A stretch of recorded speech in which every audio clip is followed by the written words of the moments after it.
네, 정말 제가 보니까 한 두세 달 만에, 한 세 달 됐나요? 네, 한 세 달 만에 하는 것 같더라고요, 보니까.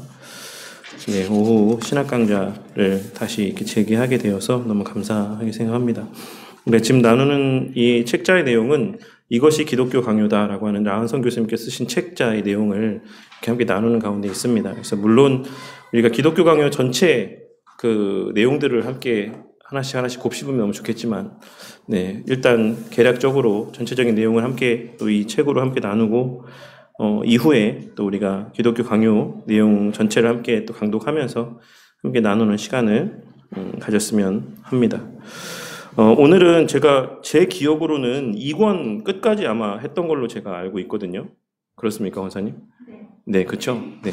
그래서 오늘부터는 이제 기독교 강요 3권에 해당되는 내용을 함께 살펴보려고 합니다. 그래서 우리가 아는 것처럼 기독교 강요는 1권은 성부 하나님, 2권은 성자 예수님, 3권은 성령 하나님, 4권은 이제 교회에 대해서 이렇게 기록이 되어 있습니다. 그래서 오늘부터 함께 나누는 내용들은 이제 3권에 있는 기독교 강요 3권에 있는 성령 하나님에 대한 내용들을 이제 풀어서 설명하고 있는 내용들, 개략적으로 이렇게 설명하고 있는 내용들을 함께 살펴보려고 합니다. 그러니까 기독교 강요를 보신 분들은 다 아시겠지만 그 내용이 뭐 엄청 방대하죠. 근데 이제 그 내용들을 요만큼의 책으로 이제 정리를 하다 보니까 당연히 거기에는 생략된 부분도 많이 있고 이렇게 깊이 있게 다루지 않고 그냥 넘어가는 부분들도 많이 있습니다. 그래서 그런 부분들을 조금 더 보완을 해서 말씀을 드리긴 하겠지만, 그럼에도 불구하고 전체 기독교 강요에 있는 내용들을 다 다룰 수는 없고 그냥 핵심적으로 어떤 이야기들을 하고 있는가라고 하는 것들만 좀 중점적으로 살펴보는 시간으로 이렇게 갖도록 하겠습니다. 71페이지에 보시면 이제 은혜 받는 길이라고 제목을 붙여 놓으셨습니다. 그래서 은혜 받는 길인데 제가 말씀드렸던 것처럼 3권은 성령 하나님에 대해서 기록한 내용들이라고 말씀을 드렸죠. 그러니까는 이런 것들을 생각해서 종합적으로 고려해 봤을 때 우리가 은혜 받는다라고 하는 것은 결국에는 성령 하나님의 역사다라고 하는 사실들을 또한 발견할 수 있을 거라고 생각을 합니다. 이 3권에서 칼빈이 기독교 강요를 쓰면서 3권 내용에서 가장 중점, 핵심으로 생각하고 있는 것은 성령의 사역 없이는 그리스도와의 교통이 불가능하다라고 하는 것이 물론 이제 기독교 강요 3권에 전체적으로 많은 이야기들이 있지만 그 가운데 핵심을 하나 꼽자고 한다면 성령 하나님의 역사하심 없이는 우리가 하나님과의 어떤 교제함에 은혜를 누릴 수 없다라고 하는 것이 이 3권에서 이야기하고 있는 가장 핵심 가운데 하나라고 할 수가 있습니다. 그래서 기독교 강요 3권 1장 2절의 내용에 보시면 그리스도는 우리를 세상과 분리시키시고 우리를 영원한 기업의 소망으로 이끄시기 위해서 또 그가 친히 성령을 받으신 것이다라고 이야기를 하고 있습니다. 그러니까 예수님께서 세례를 받으셨죠. 그리고 세례를 받으시는 그때에 비둘기 같은 성령 하나님께서 예수님께 임하시는 것을 이 성경 말씀 가운데 기록해 놓으셨습니다. 물론 뭐 성령 하나님이 비둘기의 모양은 아니겠죠. 근데 이제 그와 같은 모양으로 성경 말씀 가운데 기록을 해 놓으신 거고, 예수님께서 그렇다라고 한다면 본래부터 성삼위 하나님께서 한 분이신데 왜 예수님께서 그와 같은 가시적인 현상을 통해서 귀에 들려지고 또 눈에 보여지는 현상들을 통해서 성령 하나님의 임재를 사람들 앞에 나타내 보이시고 또한 성경 말씀 가운데 기록해 놓으셨는가 라고 하는 것에 대해서 칼빈은 이야기하기를 그것이 우리를 위함이다. 우리에게 주시는 어떤 은혜를 위함이다 라고 말씀하고 이야기하고 있는 것입니다. 그래서 3권 1장 1절에 보면 우리가 그와 하나가 되지 않고서는 그가 소유한 모든 것이 우리와 아무 상관이 없을 수밖에 없기 때문이다 라고 이야기를 하고 있는 것이죠. 그래서 우리가 그리스도 안에서의 받아 누리는 유익들 가운데 성령 하나님의 임재, 성령 하나님의 충만한 역사, 이것도 그리스도와의 연합된 관계 가운데서 우리가 누리는 유익이다라는 사실을 또한 알려주시기 위한 하나의 방편으로서 예수님께서는 친히 성령 하나님의 임재를 경험하시고 또한 나타내 보이셨다라고 할 수가 있는 것입니다. 그래서 예수님께서는 우리를 위해서 성령 하나님의 충만한 임재를 경험하신 것이고, 그렇기 때문에 요한복음 3장 37절 말씀을 이것과 연계해서 이야기를 하고 있는 것이죠. 누구든지 목마르거든 내게로 와서 마시라 라고 말씀하시는 것, 이것이 누구든지 그런 성령 하나님의 갈급함의 은혜를 사모하는 자들이 있다면 예수님께로 나와서 그 성령 하나님의 충만한 역사, 은혜를 맛보라라고 말씀하고 있는 것입니다.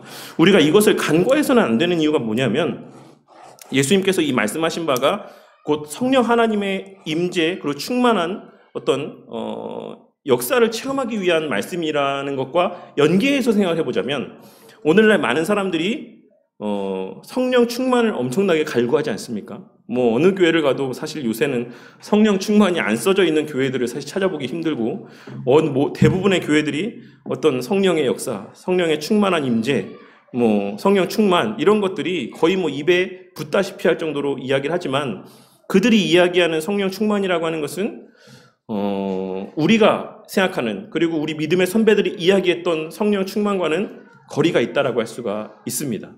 우리가 이 요한복음 7장 37절에서 예수님께서 누구든지 목마르거든 내게로 와서 마시라.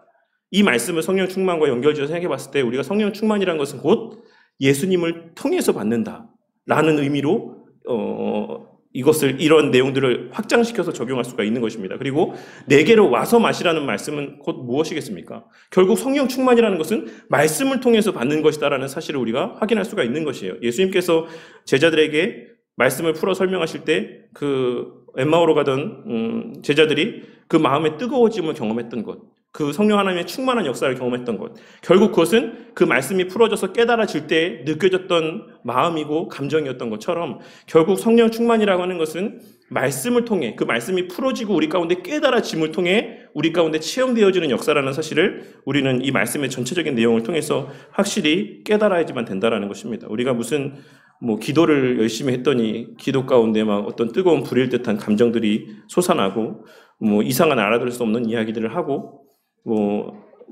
전에 보지 못했던 것들을 보게 되고 전에 들어보지 못했던 음성들을 듣고 이런 것들이 성령 충만의 어떤 표징이자 역사의 어떤 실제적인 증거가 아니다라는 사실을 우리가 늘 염두에 두고 명심하고 살아가야지만 될 것입니다.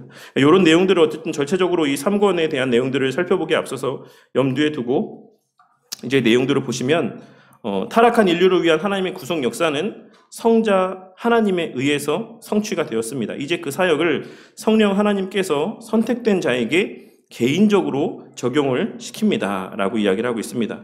제가 늘 말씀드리지만 구원에 있어서는 개인적인 측면과 공동체적인 측면이 있다고 말씀드렸습니다. 그래서 늘 구원이라고 하는 것은 개인적인 것이다라고 말씀을 드렸어요. 우리가 아무리 바른 말씀에 진리가 선포되어지는 교회 가운데 속해 있다라고 하더라도 그 개인이 말씀을 통한 성령 하나님의 역사 가운데 거듭남의 회심의 역사가 없다라고 하면 그 사람은 구원받은 것이 아닙니다. 아무리 그 공동체 안에 속해 있다라고 할지라도 구원이라고 하는 것은 이와 같은 개인적인 측면이 있는 것이고 또한 동시에 그렇게 거듭남의 회심의 역사를 통해서 거듭난 자들은 개인의 홀로의 신앙의 걸음을 걸어가는 것이 아닌 머리로 둔 예수님을 또 머리로 여기는 주님의 공동체 안에서 몸된 공동체 안에서의 공동체적인 또한 신앙의 걸음을 걸어가게 될 수밖에 없다라는 것이 구원에 있어서의 개인적인 측면과 공동체적인 측면을 이야기하고 있는 것이다라고 할 수가 있는 것이죠. 그래서 선택되지 않은 자, 유기된 자들도 그 은혜를 누릴 수가 있습니다라고 이야기를 하고 있습니다.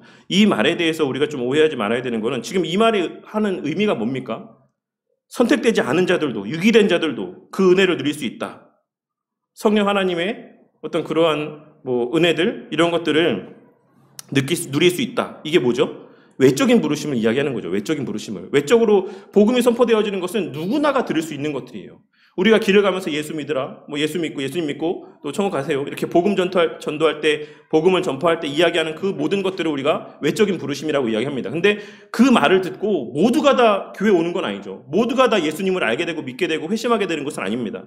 그러한 것들이 그 뒤에 이어지는 자신이 선택된 자라고 한다면 반드시 성령 하나님의 사역에 따라서 믿음을 선물로 받게 됩니다라고 하는 것. 그래서 이것은 이제 하나님의 부르심 가운데 외적인 부르심과 내적인 부르심을 이야기하고 있는 것입니다. 그래서 우리가 복음 전파라는 것, 우리가 복음을 선포하는 것은 누구나가 들을 수 있는 것이지만 그 말씀에 반응하여서 그 심령이 반응하여서 회심하고 또 거듭나는 것은 오직 성령 하나님의 사역에 따라서 믿음을 선물로 받게 되는 선택된 자들에게만 허락된 은혜다라고 이야기하고 있는 것입니다. 이 선물을 받으며 그분의 사역을 체험하는 사람들은 한결같이 은혜를 받았다라고 고백을 하게 되는 것입니다. 그리고 그 은혜라고 하는 것은 믿음을 선물로 받아서 하나님 자신을 아버지로 고백하고 신뢰하고 따르며 사는 것을 이야기를 합니다. 뒤에 그래서 이 은혜라고 하는 것에 대한 정의, 믿음이라고 하는 것에 대한 정의를 좀 뒷부분에서 다시 한번 좀 언급을 하도록 하겠습니다. 혼자 사는 것이 편하다지만 결혼한 후에 자녀를 키우고 고생하며 정을 나누는 삶은 결혼 전의 삶과는 비교도 할 수 없이 행복합니다. 성령을 따라 살아가는 삶이라고 하는 것은 지상에서 하늘나라의 삶을 사는 것입니다. 그러면 성령 하나님께서 복음, 즉 그리스도의 구속 사역을 개인에게 어떻게 이루어 가시는가, 어떻게 적용하시는가 라고 하는 것에 대해서 우리가 또 하나님께 이 내용들을 통해서 살펴보도록 하겠습니다. 여기는 전체 이 짧은 챕터의 제목을 7가지라고 제목을 정해놓고 있어요. 근데 기독교 강요를 보시면 6가지로 되어 있습니다. 칼빈은 기독교 강요에서 이 3권에 있는 내용들을 6가지로 정리하고 있는데 라운선 교수님은 이 내용을 이 책에서 7가지로 분류를 하고 있더라고요. 그래서 그 첫 번째 앞부분에 있는 제가 정확하게 그 경계를 아직 구별짓지 못하겠는데 아마 첫 번째, 두 번째 챕터의 내용을 아마 3가지로 나누어 놓은 것 같아요. 어쨌든 그래서 라운선 교수님은 7가지로 이렇게 이야기를 하고 있습니다. 그래서 성자 하나님은 인간으로 오셔서 타락한 인간의 구원을 위한 모든 사역을 성취하셨습니다. 십자가상에서 다 이루었다라고 말씀하신 사실과 두루마리 책에 나를 가리켜 기록된 것과 같이 하나님의 뜻을 행하러 왔나이다라고 하시는 말씀을 통해서 성자 하나님의 구원의 사역이 성취되었다라는 사실을 우리가 잘 알고 있는 것입니다. 그분이 우리의 구원을 위해서 무슨 사역을 하셨는가 라고 하는 것에 대해서 그 내용의 뒤에 이어서 쭉쭉쭉쭉 이제 말씀을 하고 있는 것입니다. 그것을 7가지로 이제 이야기를 하고 있는 거예요. 칼빈은 기독교 강요에서 6가지 분류로 나누고 있고, 이 권에서 우리는 인간의 타락에 대해서 살펴보았습니다. 타락한 인류는 하나님의 선하심을 향할 수가 없게 되었습니다. 이것을 영적인 죽음이라고 이야기를 합니다. 인간은 하나님의 선하심에 무관심하고 그것을 아는 것도 불가능하고 알려고 하지도 않습니다. 오로지 자기의 유익만을 바랄 뿐입니다. 그래서 이 영적인 죽음, 이 죽음의 상태라고 하는 것에 대해서 우리가 좀 늘 염두에 두고 살아가는 게 너무 좀 필요합니다. 그래서 네, 오늘 이 시간에 좀 그런 내용들까지 다 나누진 않겠지만 요즘 최근에 좀 이슈가 되고 있는 뭐 회심 준비론이라든지 뭐 이런 이슈들도 조금 이제 논의가 되는 내용들이 있지만 어쨌든 그거를 여기서 다루지는 않도록 하겠습니다. 그래서 어쨌든 인간은 죽은 상태다. 그러니까 인간 편에서 구원과 관계된 그 어떤 행위도 나타내 보일 수 있는 능력이 존재하지 않는다라고 하는 것을 꼭 미리 우리가 염두에 두고 있어야지만 되겠습니다. 그리고 타락과 함께 인간의 영적 기능은 죽었고 부패했습니다. 그래서 육의 삶을 영위하기 위해서 생각하고 판단할 수는 있겠지만 영적인 생각, 곧 하나님의 선하심과 자비하심에 대해서는 생각하지도 못하고 인식하지도 못하게 되었다라고 하는 것. 그것이 우리 믿음의 선배들이 고백했던 신앙이고 또한 우리가 계속해서 믿고 고백하는 신앙의 내용이라고 할 수 있습니다. 영의 기능이 부패했다라는 말은 영의 주요한 기능인 마음 또는 지성이 부패했다라는 의미입니다. 마음 가운데는 지성을 우리가 이성과 오성으로 구별을 해요. 그래서 이성과 오성으로 구별할 때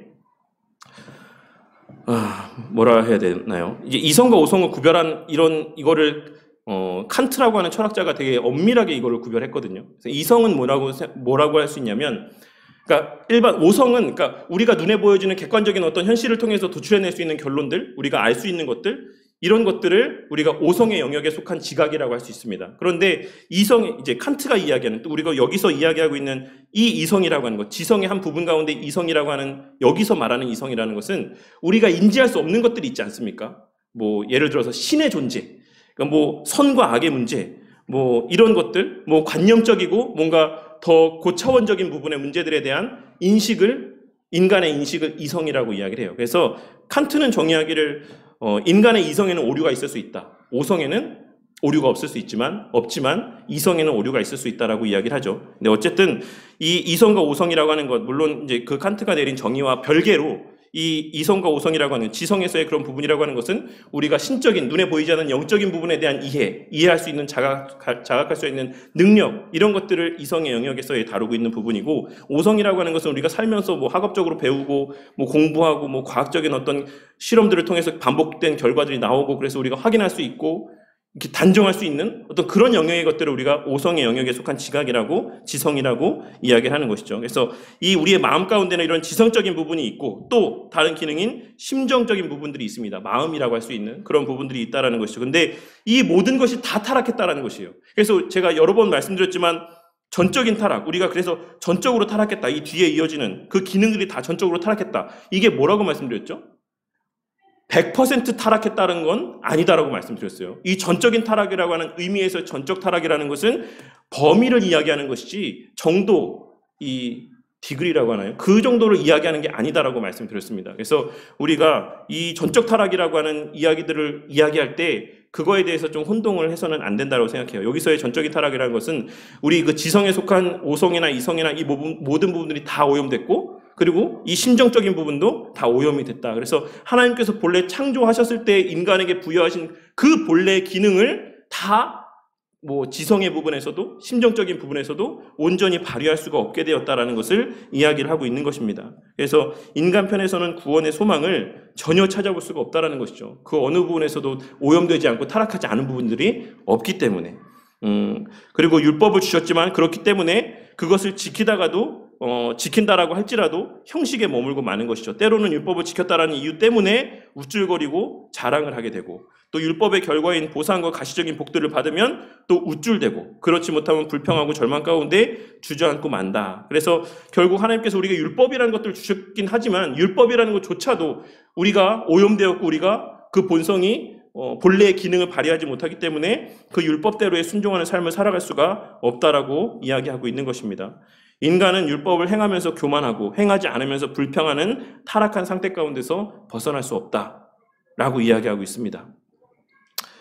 그래서 타락한 인류를 구원할 구속자가 필요한 것이죠. 인류 가운데서 찾을 수 없기 때문에 구속 사역을 위해서 하나님 스스로 인간이 되셨다라고 성경 말씀은 증거를 하고 있습니다. 그리고 그분은 인간의 육체적인 연약함을 지니시고 신적인 본체, 즉 신성을 감추신 채 인간으로 오셨습니다. 그분이 바로 우리 예수 그리스도라고 할 수가 있는 것입니다. 그래서 예수님은 순종해야 되는 율법의 요구들을 다 수행하셨다. 이 부분이 이제 요즘에 이슈가 되고 있는 능동적 순종과 수동적 순종에 관련된 내용이라고 할 수가 있습니다. 그래서 이것이 사실 저는 왜 이것이 이슈가 되고 있는지조차도 사실 이해할 수 없긴 하지만, 어쨌든 제가 늘 말씀드리지만 다시 한번 말씀드립니다. 그 원죄로 말미암아 파생된 죄의 문제는 어떤 결과들을 초래했습니까? 죄책과 오염이라는 것을 초래하게 되었다라고 말씀드렸죠. 그래서 죄책이라고 하는 부분에는 범책과 벌책의 부분들이 포함되어 있다라고 말씀드렸습니다. 다시 한번 말씀드리지만, 그래서 범책은 뭐라고 말씀드렸습니까? 우리가 죄를 범함으로 말미암아서 이제 죄를 범한 사람은 뭐예요? 범죄자잖아요. 우리가 그냥 일상에서 우리가 쓰는 말로 표현하자면 전과자가 된 것이죠. 그리고 벌책은 뭐라고 했습니까? 그 죄를 지음으로 말미암아서 감당해야 되는 죄의 값이다라고 말씀을 드렸어요. 그래서 우리가 그냥 세상의 법을 빗대서 좀 쉽게 설명을 하자면, 제가 예를 들어서 누군가를 때렸습니다. 누군가를 때렸으면 폭행죄를 지은 거죠. 그래서 폭행죄를 지었으면 그 폭행죄의 법에서 규정한 만큼의 형량을 제가 받겠죠. 징역을 살든 벌금을 내든. 그것을 우리가 벌책이라고 이야기를 한다면, 범책은 뭡니까? 제가 이제 누군가를 쳐서 제 호적에 빨간 줄이라고 하는, 어른들이 흔히 빨간 줄이라고 이야기하는 전과자라고 하는 낙인이 딱 찍히게 되는 거죠. 그러면 제가 아무리 이 죄에 대한 형벌의 값을 다 치러도, 벌금을 내고 징역을 살고 나오고 해도 저는 죽을 때까지 평생 사람들 앞에 전과자인 거예요. 저는 범죄자인 겁니다. 그런 것을 이야기하고 있는 거예요. 우리가 하나님 앞에 죄를 짓고 죄를 지음으로 말미암아서 죄인이라고 여김받게 되었죠. 그래서 죄의 삭은 사망이라고 해서 우리가 받아야 될 벌책이 있었습니다. 근데 그거를 예수님께서 대신 짊어지셨어요. 예수님께서 인간의 몸을 입고 대신 죽으심으로 그 벌책의 문제를 해결해 주셨습니다. 그러면 그 우리의 죄인이라고 하는 낙인은 어떡합니까? 그거를 예수님께서 율법이 요구하시는 그 모든 의로움들, 하나님께서 요구하시는 그 모든 수준의 율법의 요구를 다 순종하신 거예요. 그리고 십자가상에서 죽으시면서 우리의 죄의 삭은 예수님께서 가져가시고, 예수님께서 성취하신 의로움은 우리 가운데 전가하여 주신 것입니다. 그래서 우리가 이제는 하나님 앞에 의로운 존재가 된 것이죠. 예수님의 성취하신 의로 말미암아서. 그래서 우리가 하나님 앞에 의인으로 여김받게 된 것입니다. 더 이상 하나님은 우리를 죄인이라고 보지 않으시는 거예요. 예수님의 그 보혈의 은혜로 말미암아서. 이런 부분들을 지금 여기서 다시 한번 이야기를 하고 있는 것입니다. 예수님은 순종해야지만 되는 율법의 요구들을 다 수행하셨다. 왜 수행하셨습니까? 누구를 위해서 수행하셨습니까? 우리를 위해서. 우리를 의롭다 하여 주시기 위해서 율법의 모든 요구를 다 충족하셨다라고 할 수가 있는 것입니다. 그래서 우리가 십자가상에서, 그래서 우리가 그 위대한 교환이라고 이야기하는 것, 그레이트 익스체인지라고 이야기하는 것은 그와 같은 예수님의 의로움이 우리에게 전가되어지고 우리의 죄에 대한 삭스에 대한 책임들이 예수님에게 전가되어지는 놀라운 교환이 이루어졌다라고 하는 것을 우리가 그렇게 고백을 하고 있는 것이죠. 육체를 가진 인간이 가진 연약함을 예수님께서 또한 감당하셨습니다. 배고픔도 공포도 고통도 슬픔도 외로움도 피곤함도 아픔도 그 모든 연약함들을 다 체휼하시고 결국 죄의 대가인 죽음까지 담당하셨다라는 것입니다. 이것을 또 우리가 수동적인 순종이라고 이야기를 합니다. 그래서 예수님께서 이 모든 것을 충족하심으로 말미암아 우리에게 그와 같은 의로움들을 전가하여 주셨다라고 하는 것을 꼭 명심하셔야지만 됩니다. 그러니까 우리가 의롭다고 여김 받는 것은 누구 때문입니까? 예수님 때문이에요. 우리가 한 게 없어요. 우리가 내가 의인이라고 교회에서 의시되거나 자랑할 만한 것이 아무것도 없습니다. 그런데도 오늘날 교회 안에서는 뭐 자기가 뭘 했네, 이것을 했네, 저것을 했네, 내가 몇 년 동안 뭐 교회를 다녔네, 뭐 교회 헌금을 얼마를 했네, 이런 것들로 자신의 어떠함을 내세우는 사람들이 너무나도 많이 있는 것이죠. 우리가 이런 교리적인 밑바탕이 그 마음 가운데 제대로 정립되어 있지 않다라고 하면 얼마든지 누구든지 그러한 잘못된 신앙의 모습들을 나타내 보일 수 있다는 것을 명심해야지만 됩니다. 그리고 또한 예수님께서는 곱게 죽으실 수도 없었습니다. 인간의 죄가 끔찍했던 만큼 그분의 죽음도 저주스러웠다라고 할 수가 있습니다. 지상에서 가장 가혹한 형벌인 십자가형을 받고 돌아가셨습니다. 제가 왜 십자가형이 끔찍한 형벌이었는지에 대해서는 지지난주였나요? 설교 시간에 말씀드렸기 때문에 충분히 이해하셨을 거라고 생각합니다. 그리고 벌거벗은 채로 물론 뭐 오늘날 예수님이 달려있는 그런 형상들을 보시면 다들 뭐 이렇게 옷을 다 갖춰 입고 있으시지만 실제로 예수님께서 십자가에 달리실 때는 모든 옷이 벗겨진 채로 벌거벗은 채 부끄러움을 당하시고 저주받은 이 땅에 또 무덤에서 머무셨다 라는 사실을 잘 알고 있죠. 근데 여기서 좀 주의해야 될 내용이 있어요. 이걸 라가선 교수님이 어떤 의미로 이렇게 쓰셨는지는 잘 모르겠는데 여기 내용에 보시면 3일 동안 지옥에 내려가셨다. 제가 말씀드리지만 예수님께서 3일 동안 지옥에 내려가신 것은 아닙니다. 그 지옥의 고통을 경험하신 것은 뭐라고 말씀드렸죠? 예수님께서 십자가에 달리셨을 때 성부 하나님으로부터의 외면당함심을 당할 때 그 지옥의 고통을 경험하신 것이다라고 믿는 것이 우리가 믿는 보편적인 견해입니다. 그래서 요거는 조금 주의를 해서 보시면 될 것 같아요. 3일 동안 지옥에 내려가신 것은 아닙니다. 그래서 그 내용은 좀 정정해서 이해를 하시면 되겠고, 그러면 왜 그 3일이라고 하는 시간들을 왜 두셨는가라고 하는 것에 대해서 제가 뭐라고 말씀드렸었죠? 우리의 구원받은 이후의 모습들을 또한 의미하는 바라고 제가 말씀을 드린 적이 있는 것을 기억하실 거라고 생각합니다. 예수님께서 죽자마자, 그러니까 육신이 죽임을 당하자마자 예수님의 영혼은 어디로 갔습니까? 하나님 보좌 우편으로 갔죠. 거기에 예수님이 하나님께서 함께 계셨죠. 근데 육신은 3일 동안 이 땅에 머물러 있었어요. 그 육신이 땅에 머물러 있는 이 기간들을 뭐를 예표한다라고 말씀드렸습니까? 우리의 구원 이후의 삶에 대해서 예표적인 의미가 담겨져 있다라고 말씀을 드렸죠. 우리가 이미 구원받았고 이미 거듭났을 때 우리의 영혼은 제가 계시록 설교를 계속 새벽마다 말씀드릴 때 설명하고 있는 것처럼 우리의 영혼은 본질적으로는 어디에 있는 겁니까? 하나님 보좌 주변에 요한 사도가 목도하였던 그 하나님 보좌 주변을 두르고 있었던 그 장로들의 자리, 그것이 바로 우리의 지금 서 있는 자리를 나타내 보여주고 있는 환상이라고 할 수가 있어요. 지금 당장 우리가 설령 제가 이 설교를 마치고 강의를 마치고 집에 돌아가다가 갑자기 죽임을 당한다라고 뭐 죽음을 맞이하게 된다라고 했을 때 어디 갑니까? 천국에 가죠. 이미 구원받았으니까. 하지만 그럼에도 불구하고 우리가 이미 우리의 영적인 부분에 있어서의 하나님의 구원을 받았지만 우리가 이미와 아직이라고 하는 이런 긴장관계 가운데 살아가면서 그 상태를 예수님의 그 무덤에 3일간에 머무신 그 상태를 통해서 나타내 보여주시는 의미들이 담겨져 있다라고 할 수 있는 것입니다. 그런 내용들이 있는 거지 그 3일 동안에 예수님께서 육신이 무덤에 장사되어 있고 그 영혼이 뭐 지옥에 가서 머무르시고 이런 것은 아니다라는 사실을 꼭 기억하시기 바라겠습니다. 그래서 이 모든 것이 정말 끔찍한 순환이었다라고 했을 때 예수님이 받으신 순환이 왜 끔찍한 순환이었는가? 로만 카톨릭에서는 예수님이 받으신 순환을 되게 육체적인 것으로 한정지어서 생각을 하지 않습니까? 그래서 제가 늘 이 얘기를 할 때마다 말씀드리는 거지만 멜 깁슨이라고 하는 천주교 카톨릭 신자가 만든 패션 오브 크라이스트라는 영화를 보시면 아주 지극히 예수님이 받으신 육체적인 고난에 포커스를 맞춰서 영화를 제작을 했습니다. 그래서 물론 저도 그 영화를 보면서 많이 울었지만 근데 예수님이 받으신 고난의 핵심과 고통의 그 핵심은 그 육체적인 고난에 있지 않다라는 것이에요. 예수님이 받으신 고난을 우리가 감히 그거를 상상도 할 수가 없다라는 사실을 꼭 명심하셔야지만 됩니다. 그래서 우리가 흔히 일반적으로 얘기하는 고난주간이라고 하는 그런 기간이 되면 뭐 해마다 지역 곳곳에서 막 저마다 다 예수님 매신 십자가 달고 뭐 저마다 막 뭐 채찍 삐죽삐죽한 거 단 채찍으로 막 자기 몸 때리고 심지어 어떤 사람들은 십자가에 달리기까지 하고 그러면서 자기가 예수님의 고통을 체험하겠다. 나도 그 고통을 함께 겪어보고 싶다. 이렇게 이야기하지만 그런 게 예수님이 받으신 고난을 다 나타내 보여줄 수 없다라고 제가 말씀드렸습니다. 분명히 기억하셔야지만 되는 것은 예수님이 받으신 본질적 고난은 영적인 고난이에요. 본래부터 창세전부터 한 번도 나뉘어 본 적이 없었던 성부 하나님과의 단절이라고 하는 것을 단 한 번도 경험해 보시지 못했던 그 예수님께서 성부 하나님으로부터 외면을 당하신 것.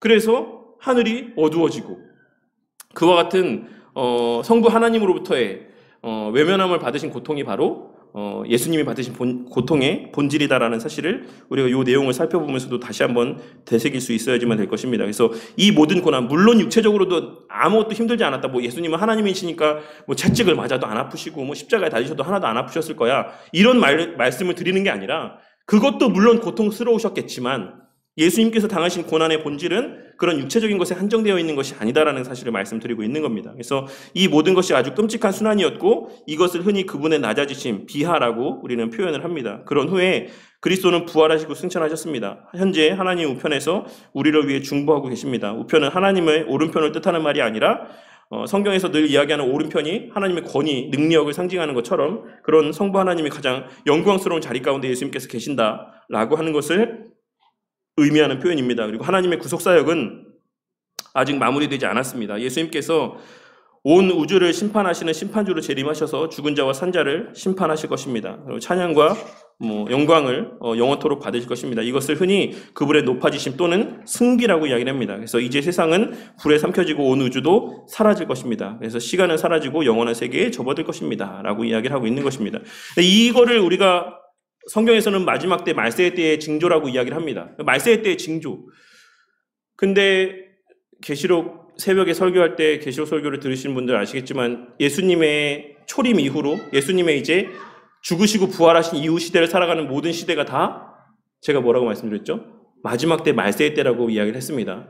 뭐 지금 우리가 믿는 종말에 대한 인식은 우리는 무천년을 믿죠. 그래서 우리는 지금 천년왕국이라고 하는 것이 따로 있는 것이 아니라 지금 우리가 살아가고 있는 지금 이 시기가 천년의 시기다라고 이야기를 하고 있고 그래서 지금 우리가 살아가고 있는 이 시기를 말세의 때로 보고 또 우리 믿음의 선배들 또한도 항상 언제든지 우리가 기록된 말씀을 보시면 그때를 가리켜서 종말의 때, 말세의 때라고 언급하고 있는 것들을 확인할 수가 있습니다. 그래서 뭐 전염병이라든지 뭐 전쟁이라든지 뭐 기근이라든지 그러니까 오늘날에도 뭐 이제 푸틴이 일으킨 전쟁을 우크라이나를 침범한 전쟁을 가리켜서 이게 또 무슨 아마겟돈의 전쟁이다 뭐 이렇게 이야기하는 사람들이 또 있죠. 여전히 항상 모든 시대마다 그런 이야기들을 하시는 분들이 있습니다. 근데 뭐 저는 그럴 수도 있다고 생각을 해요. 뭐 그것이 확장되어져서 뭐 핵전쟁으로 확산될 수도 있고 뭐 그래서 전 세계에 뭐 어떤 뭐 그런 일들이 일어날 수도 있지만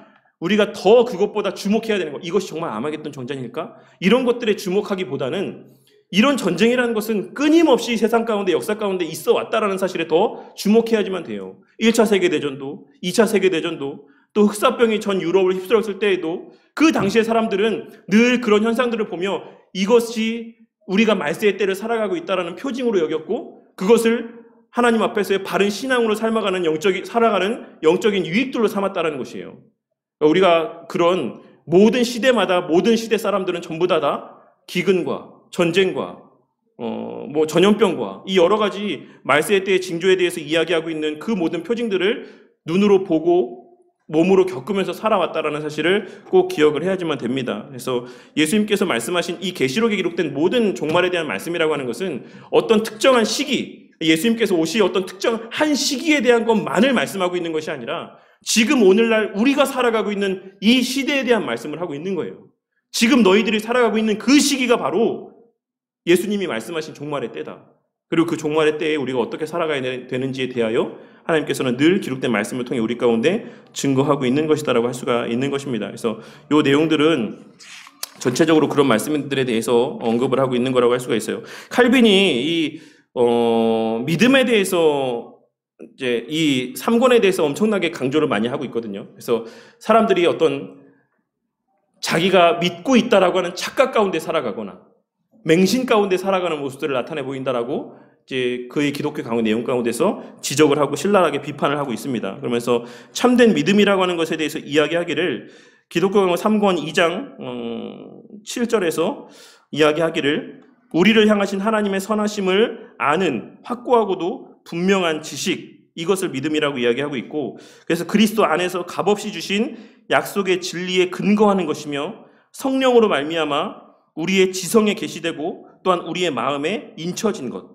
이것을 믿음이라고 정의하고 있습니다. 그래서 이 내용들에 대해서 우리가 좀 명심할 필요가 있습니다. 그래서 우리는 장님과 같이 맹목적인 믿음, 맹신을 하는 사람들이 아니에요. 그러니까 왜 칼빈이 이런 이야기들을 했냐면, 그러니까 칼빈 같은 경우는 제가 예전에도 말씀드렸지만 그 로만 카톨릭의 잘못된 가르침에 반하여서 그의 신학적인 논리들을 전개해 나왔고, 이 기독교 강요에도 그런 거에 대한 극단적인 어떤 반대되는 의미들 또 가르침들을 많이 기록을 해 놓고 있었어요. 그래서 이 맹신이라고 하는 것에 대해서도 그 한쪽 자리에는 로만 카톨릭에서 행하여지고 있는 그런 맹신적인 믿음을 요구하는 모습들에 대한 비판적인 마음들이 담겨져 있는 것이죠. 그래서 로만 카톨릭 같은 경우는 성경을 해석하거나 또 설교하거나 이 모든 것들이 사제에게만 국한되어 있었던 겁니다. 죄를 사하여 주는 것은 물론이고 성경 말씀을 풀어서 설명하고 그걸 깨닫게 하는 것 또한도 사제에게 권한이 있다라고 이야기를 했다라는 것입니다. 그렇기 때문에 이 로만 카톨릭 용어라고 할 수 있는, 그래서 저는 평신도란 말을 안 쓰지만 평신도들한테는 그런 권한이 없는 거예요. 그러니까 로만 사제들이 이 말씀은 이런 뜻이야, 이렇게 믿어 라고 이야기하면 평신도들은 그냥 아멘하고 그냥 믿고 그 모든 것들에 대한 전혀 어떤 이의도 제기하지 않고 그대로 믿는 거죠. 이런 것들을 가리켜서 칼빈은 잘못됐다라고 이야기하고 그것을 맹신이라고 이야기를 하는 겁니다. 그래서 우리가 물론 목사가 이야기하는 시시콜콜한 한마디 한마디마다 이거 목사님 똑바로 말 하고 있는 건가? 옳은 말을 하고 있는 건가? 이렇게 우리가 늘 의심하면서 설교를 듣거나 어떤 이렇게 신학 강좌를 듣는 것은 잘못된 것, 바람직하지 않다고 할 수 있지만 그와 또한 동시에 목사님이 하는 말은 다 맞아. 목사님이 무슨 말을 해도 거기에는 오류가 없어 라고 생각하면서 믿는 것도 잘못된 믿음이다라는 사실을 칼빈은 그의 이 기독교 강요에서 이야기하고 있는 것이에요. 언제나 우리의 믿음의 근거는 무엇에 두어야 된다? 하나님 말씀에 둬야 된다라고 이야기하고 있는 것이죠. 그래서 우리가 얼마든지 성경 말씀을 읽고 묵상함을 통해서 기본적으로 깨달을 수 있는 것들이 있고, 또 오늘날과 같은 경우에는 뭐 온라인으로 조금만 찾아봐도 얼마든지 바른 교리적인 내용들을 얼마든지 접할 수가 있지 않습니까? 그러니까 그런 것들을 비추어서 목사가 강단에서 설교를 하는데 설교의 내용들 가운데 기본적으로 우리 믿음의 선배들이 이야기하고 가르쳐왔던 진리와 충돌하는 내용들이 있다라고 하면 거기에 대해서 이의를 제기할 필요가 있고 그거에 대해서 한번 이야기를 나눠볼 필요가 있다라는 것이에요. 그런 검증이 되는, 그러니까 검증이 수반된 믿음의 삶을 살아야지만 된다라는 것을 이야기하고 있는 것입니다. 그래서 만약에 목사가 오해가 될 만한 어떤 이야기들을 했을 때 그것을 그냥 넘어가는 게 아니라 그런 것들에 대해서 대화를 나누면서 목사가 그런 설교의 내용들 가운데 그런 언급을 한 이유가 무엇인가, 어떤 것에 근거해서 그런 이야기들을 했는가라는 것에 대해서 함께 점검하고 그것을 확실하게 짚고 넘어가는 그런 분명히 소화하는 믿음의 모습들이 필요하다라는 것을 이야기하고 있는 것입니다. 그래서 그런 것들에 대해서 그것이 참된 믿음이다, 그것이 바른 믿음이다라고 이야기를 하고 있는 것입니다. 그래서 칼빈은 믿음을 정의하기를 믿음은 경건한 무식이 아닌 지식에 근거한다라고 이야기를 하고 있습니다. 아시겠죠? 믿음은 경건한 무식이 아닌 지식에 근거한다라고 믿음에 대해서 이야기를 하고 있어요. 그래서 우리가 근데 사실 오늘날 얼마나 믿음 좋다. 저 권사님은 믿음이 참 좋아. 저 사람은, 저 성도님은 너무 믿음이 좋아. 라고 했을 때 대부분 뭐 어떤 거를 염두에 두고 기반에 두고 그런 말들을 합니까? 경건한 무식에 기반을 두고 그런 이야기를 할 때가 많아요. 사실 이런 말이 되게 조심스러운 말이긴 한데 아무리 20년, 30년, 40년 신앙생활을 했다 하더라도 이렇게 대화를 나눠보면 너무나도 기초적인 교리적인 내용들도 제대로 알지 못하고 있는 분들을 보게 될 때가 많이 있습니다. 그런데 대부분의 교회에서는 그런 분들을 그냥 믿음 좋으신 분이라고 이야기를 해요. 왜냐? 예배 한 번도 안 빠지고 기도 열심히 하고 신앙생활 열심히 하고.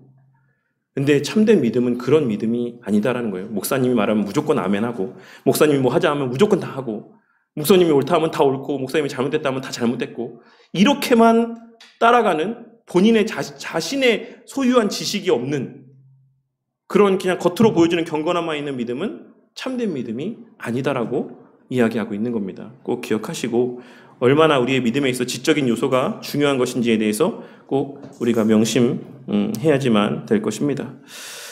은혜 받았어요 라고 하는 부분까지만 나누고 마치도록 하겠습니다. 성령 하나님의 사역을 체험하는 것은 그것을 은혜를 받았다라고 표현을 합니다. 좀 더 구체적으로 표현하자면 믿음이 강화되었다라는 것이죠. 그래서 저는 여기서 제일 좀 이렇게 마음에, 그러니까 눈에 좀 들어왔다는 것은 믿음은 신뢰라는 단어로 바꿔서 말하면 그 의미를 더 쉽게 이해할 수 있다라고 하는 이 표현이 되게 좀 와 닿았어요. 그래서 우리가 믿음이 강화됐다, 믿음이 좋아졌다라고 하는 것은 신뢰가 더 좋아졌다, 신뢰가 강화되었다라고 하는 의미로 하면 좀 더 그 의미가 좀 더 우리에게 잘 이해가 될 수 있을 거라고 생각합니다.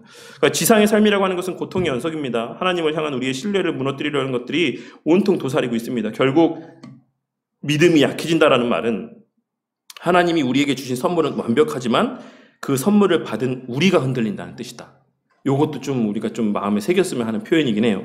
믿음이 약해진다는 말은 하나님이 주시는 은혜는 동일하지만 그 은혜를 받아 누리는 우리의 이 심령이, 신앙이, 우리의 어떤 그 근간들이 흔들리는 것이다라는 사실을 꼭 우리가 깨달아야지만 되는 것입니다. 하나님의 선하심과 인자하심, 즉 그분의 사랑을 신뢰하는 것이 믿음이라고 일단 정의해 봅시다. 우리는 참된 믿음과 거짓된 믿음은 분별해야지만 됩니다. 우리가 거짓된 믿음을 가졌는데도 마귀가 우리를 속여서 참된 믿음을 가졌다라고 착각하게 만들 수 있기 때문입니다. 이것도 참 주의해야 될 표현이라고 할 수가 있죠. 그래서 이 다른 이것이 기독교 강도 다른 이 책자 내용에서는 이 믿음을 가리켜서 가공적인 믿음이라고 표현을 하고 있어요. 가공적인 믿음.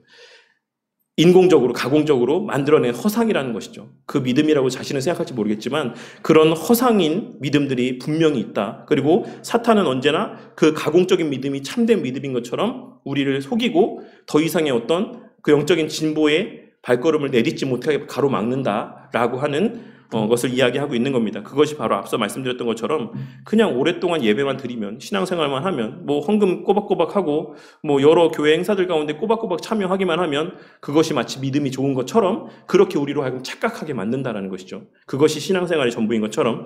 하지만 반드시 믿음에는 지적인 요소가 수반돼야 된다라고 하는 사실을 꼭 명심하시기 바라겠습니다. 그래서 믿음에 대한 전반적인 내용을 7가지 측면에서 생각해 보려고 합니다. 해서 이 챕터의 내용 제목을 7가지라고 적으셨더라고요.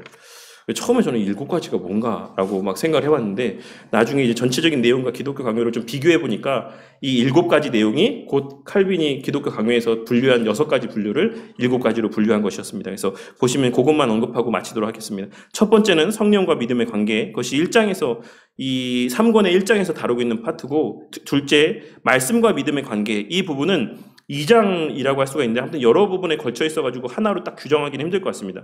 그리고 셋째는 믿음의 결과, 이것은 3권의 3장에서부터 10장까지에 있는 내용들을 아마 이렇게 요약을 해놓으신 것 같아요. 그리고 그 다음에 셋째까지 했죠. 넷째는 이제 믿음의 혜택. 세 번째, 그래서 이제 회개, 중생과 회개, 요 부분의 관계에 대해서 계속해서 쭉 긴 부분을 할애해서 이야기를 하고 있고, 이제 넷째, 믿음의 혜택이라고 하는 부분은 기독교 강요 3권 11장에서 19장에 해당되는 내용들을 요 넷째 이런 부분에서 다루고 있습니다. 칭의와 자유에 대해서. 그리고 다섯 번째는 기도에 대해서. 기독교 강요에서는 3권 21장에 있습니다. 21장의 내용이 있고, 그 다음에 여섯 번째 예정은 21장부터 24장까지, 기독교 강요 3권 21장에서 24장까지 내용을 요 여섯 번째 챕터에서 다루고 있고, 이제 일곱 번째는 부활. 이것은 이제 칼빈은 기독교 강요에서 25장에서 이 내용들을 다루고 있습니다. 그래서 요 내용들을 7가지로 해가지고 총 기독교 강요에는 6부로 되어 있지만 여기 이것이 기독교 강요이다 책에서는 7가지로 나누어서 기독교 강요 내용들을 풀어서 설명하고 있습니다. 그래서 어쨌든 이제 앞으로 요 3권에서 성령 하나님의 역사와 또 그 역사하심으로 말미암아 성도들이 받아 누리는 은혜와 또한 그 받은 은혜로 말미암아 표출되어질 수밖에 없는 믿음의 표징들, 또 현세의 어떤 삶과 관계된 거듭난 자들의 삶의 모습들에 대해서 칼빈이 어떻게 이야기하고 있는가에 대해서 함께 좀 나눠보는 시간들을 앞으로 계속 좀 갖도록 하겠습니다. 네, 오늘 나눈 내용들 중에서 혹시 궁금하신 것들이나 목사님 질문은 받지 않도록 하겠습니다. 네. 또 다른 분들 중에서 궁금하신 거 있으십니까? 네, 없으시면 제가 기도하고 마치도록 하겠습니다.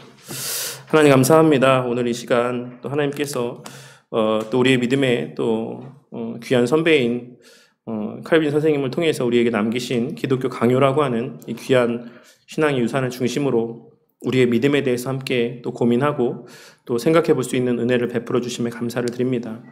오늘날만큼 이 성령 하나님이라고 하는 존재에 대해서, 그 하나님에 대해서 많은 오해가 난무한 시대를 우리가 살아가는 때가 없었던 것 같습니다.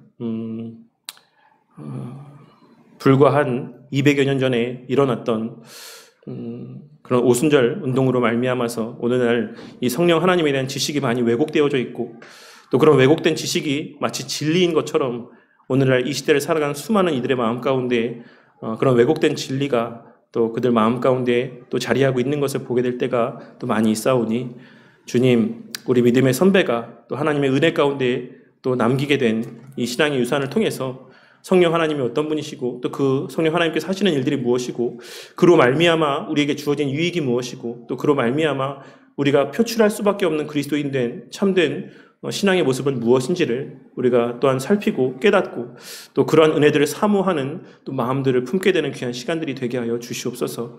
오늘 이 시간에 하나님께서 또 미처 깨닫지 못한 부분들이 있다라고 한다면 이 내용들을 찬찬히 살피는 중에 깨닫게 되는 은혜가 있게 하여 주시고, 또 해당되는 또 성경 말씀들을 우리가 읽고 묵상할 때에 또 지금 온전히 다 깨달아지지 않은 부분들이 있다면 그 말씀을 통한 또 성령 하나님의 조명하심의 은혜를 통해 더 깊은 의미들이 우리 마음 가운데 깨달아지는 놀라운 역사가 있게 하여 주시옵소서.